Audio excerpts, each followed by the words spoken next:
આવી સમજાવું છું કે સુપરમાં સુપર મેડિટેશન તો નાસિકાના અગ્રભાગ ઉપર જ થાય. હા, એટલે નાસિકાના અગ્રભાગ ઉપર મેડિટેશન કરવાનો ટિગર પોઈન્ટ છે ને એને અવિનાશી યોગ કહે છે. બરાબર. જે બધો કલ્પો પહેલા સૂર્યને કીધેલો, સૂર્યએ ઈશ્વાકુને કીધેલો, ઈશ્વાકુએ મનુને કીધેલો, મનુએ બધા રાજ ઋષિઓને કીધેલો, ત્યાં ઋષિ મુનિઓને કીધેલો. બરાબર. એ જ પરંપરાથી આપણી આ બધી જતી સતી થઈ ગયા. અને ઉન્મુનિ મુદ્રા કે હા, ખેચરી, ખાચરી, ખોચરી, અઘોચરી અને ઉન્મુનિ એવી 5 મુદ્રા છે. એમાં ઉન્મુનિ છે ને એ કચ્છ કાઠિયાવાડમાં ખૂબ વિકસિત છે. અને જેટલા જતી સતી થઈ ગયા ને એ બધા એ ઉન્મુનિ છે ને એને સાધ્ય કરીને જ સિદ્ધ. અચ્છા. હા, આખી આપણા સૌરાષ્ટ્ર અને કચ્છની પરંપરા. તે તમે આ નાસિકાના અણી અગ્ર ઉપર મેડિટેશન કરો ને, ખુલ્લી આંખે કરવાનું. તમારે ચિત્તને અહીંયા સ્થિર કરવાનું. બરાબર. નાસિકાના અગ્રભાગ ઉપર. તો સાયન્ટિફિક વિધિ બનાવવાની. આજે 1 મિનિટ, કાલે 2 મિનિટ, પ્રમ દિવસ 3 મિનિટ, ચોથા દાડે 4 મિનિટ, એમ રોજ 1 મિનિટ વધારતો જશે ને. હા. તો આ સર્વમાં શ્રેષ્ઠ કોઈ ચક્ર હોય તો એ છે આજ્ઞા ચક્ર. બરાબર. હાર્યું ને એ બધા કરતા આખી બોડીમાં બહુ જ ઇમ્પોર્ટન્ટ ચક્ર છે. એની અંદર ચારેય શરીરનો મેસેન્જર વ્યવહાર ચાલે છે.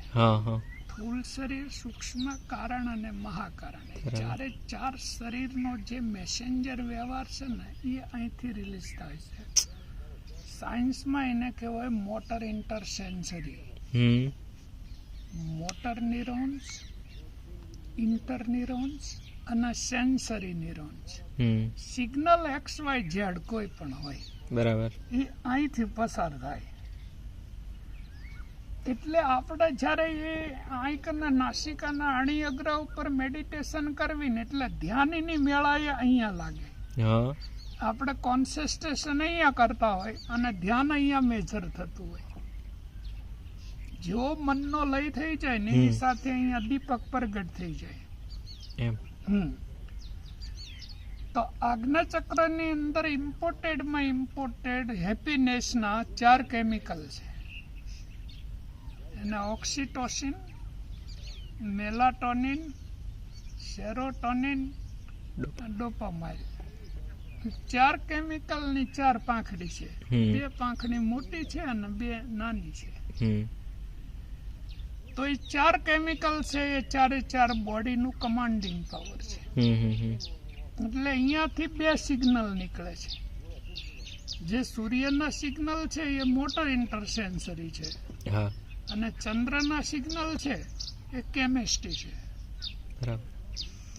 એટલે તમારી મનોવહા નાડી અને પ્રાણવહા નાડી એનો હેડક્વાર્ટર છે આ. એટલે 2 નાડી ક્લિયર થાય પહેલા અભ્યાસ એટલા કરવાનો કચરો ના રહે. ફોરવેડ થઈ જવો જોઈએ કચરો. તો કુંડલીની શક્તિ જાગૃત થાય ને તો એ એનર્જી છે, એનો ફોર્સ છે. એ ફોર્સને ચાલવા માટે કોઈ અવરોધ ના થાય. બરાબર. નાડી શુદ્ધ ના કરી હોય અને કુંડલીની જગાડી તો વિસ્ફોટ કરે બોડીમાં. બરાબર. કાં તો પારાનો હીટ ચડી જાય, કાં તો બહુ સારા સંતોને કેવું થયું, નાડી શુદ્ધિ ના કરી હોય અને ધ્યાન ધારણા અને સમાધિ થતી હોય કુંડલીની જાગૃત કરવામાં, કુંડલી જાગૃત થઈ જાય તો પછી નાડીમાં અશુદ્ધિ હોવાના કારણે એનર્જી ફોર્સ પૂરો નીકળી ના શકે. એટલે આખી બોડીમાં ડિવાઈડ થતું જાય.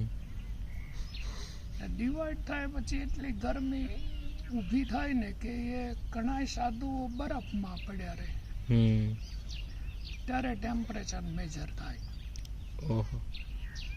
પણ એ તો આ મેં તને કહું છું એમ કઈ અશુદ્ધિ રાખી હોય તો, જો તું ડિસિપ્લિનમાં હોય તો બહારનો